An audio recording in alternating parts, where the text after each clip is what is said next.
It's the president's vanity project. His multi-billion-dollar vanity project called a wall is nothing more than a distraction from the fact that he actually hasn't focused on working people in America. He contrived a national crisis around his big distraction. Stay off the concrete, back over here. Off the concrete, back over here, please. Stay off the concrete over there, back over here. No love for me or Republicans for Kamala Harris today. In fact, I think the Trump campaign line today ought to be arsonist returns to scene of crime. I mean, look at the last 3.5 years. We've got the border has effectively been open, people flowing across. ICE today released information that there are 13,000 non-citizens convicted of homicide and almost 16,000 non-citizens convicted of some kind of sexual crime who are in the country right now. Only because we're in the shadow of an election is Kamala Harris trying to rush and pay some lip service to this issue as a tactical matter. Anderson, I don't think Harris should be trying to elevate this issue because this is the best ground from which Donald Trump has to fight. So, no, I think the Harris campaign is making a tactical mistake, and I think they have very little to say that the American people are going to buy on this. Sandra, bear with me. We just got these numbers moments ago, but it's a jaw dropper to say the least. So to set the stage here, let me just explain what these numbers mean. ICE has something called a non-detained docket. Essentially what that is it means migrants who were encountered by DHS but are no longer in federal custody. So who's on this non-detained docket? It's illegal immigrants who were caught and released at the border, released with the court date years away. They're in immigration proceedings, combined with illegal immigrants who have already been ordered, deported from the country by a judge, but are still here roaming the country. So keep that in mind, this non-detained docket. According to a letter that the acting director of ICE just sent to Texas Congressman Tony Gonzalez, on ICE's non-detained docket, they're currently tracking 425,000 non-citizens who have been convicted of a crime. Of that number, over 13,000 non-citizens have convictions for homicide and are on the non-detained docket, meaning they're roaming the country right now. On top of that, there are another 15,811 non-citizens convicted of sexual assault who are roaming the country right now on ICE's non-detained docket. It doesn't stop there. Those are convictions.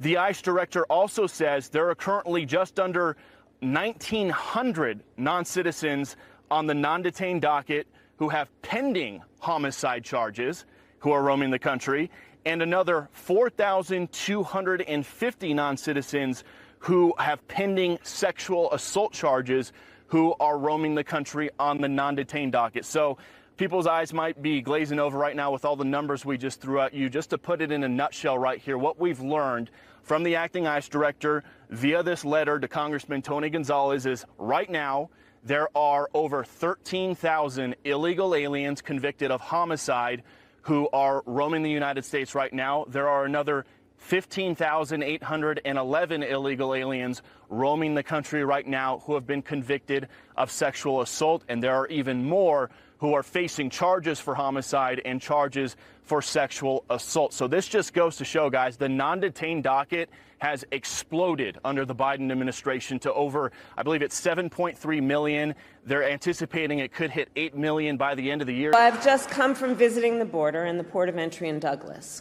I spoke with dedicated agents from Border Patrol and Customs officers who every day see the overflow of commercial traffic through the port. These men and women who work there and at other places along our southern border help keep our nation secure. And they need more resources to do their jobs, which is why we have and are in the process of investing $500 million to modernize and expand the port of entry here in Douglas.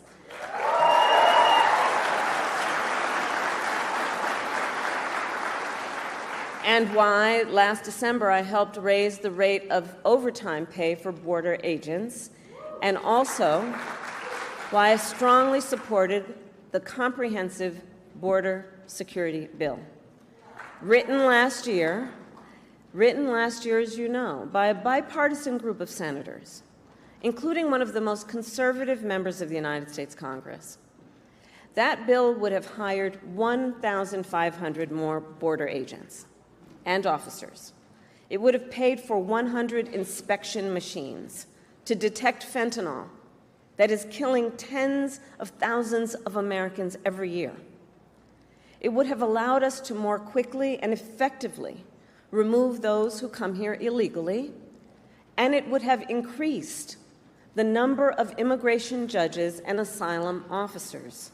I stood with President Trump when he actually went to the border, to areas that is, notorious for drug smuggling and human smuggling. He stood there. He spoke to the agents. He's been speaking to the boots on the ground for over 8 years. He's spoken to them, asking what's going on. He's gone through the National Border Patrol Council numerous times. He stood there for over an hour in over 100-degree heat with victims of families from illegal aliens, and he spoke to reporters. From ICE today. Vice President Harris went down there, and she spoke to 2 members of management. She didn't speak to agents.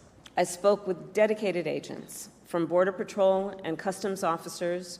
She spoke to 2 members of management, and I'm going to tell you, I bet money that even those 2 members, I feel bad for them, because I guarantee you they didn't even want to be there. And why, last December, I helped raise the rate of overtime pay for border agents. But she spoke to these 2 members of management, and she was there for 20 minutes for a photo op. That's all she did. President Trump actually cares, and he's actually gone down there and met with boots on the ground, and he's done it multiple times for long times every single time he's been there. This is just nothing but a complete photo op. That's all it is. It's her Hail Mary before the election.